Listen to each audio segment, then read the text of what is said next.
Let me take you through a day in my chaotic brain of trying to get organized with zero motivation and zero skill. Today's project is the perfect example of what not to do.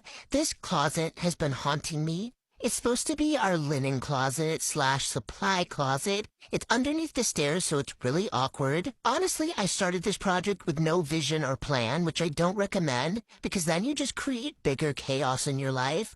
But all I knew was I had to clear the clutter, so we took everything out, got it vacuumed, and then we could see a clear picture of what we're working with. I bought some organizers, we got them in the space, and then I realized I hated it. So now that I've removed everything from that space and it's all over my house, I saw another closet that needed my attention, so I figured what better time than now to get this one done. I don't even know what this closet is for. I mean, we had our gingerbread house and Halloween candy from last year, so clearly some very important things. I'm 28 weeks pregnant with the back of a 97-year-old and my mom has vertigo, so clearly we're a really great pair to be doing all of this. We moved the organizer that didn't work in the other closet up here, hoping for the best, and reorganized the gift wrapping. I wasn't sure what I was looking at. I kept thinking, are they doggies? They were in fact not doggies, but great wrapping for a bachelorette party if I do say so myself. Okay, moving along. I had these bins, and I thought it would be great to organize my seasonal decor, things like 4th of July, Easter, Valentine's Day. You get it.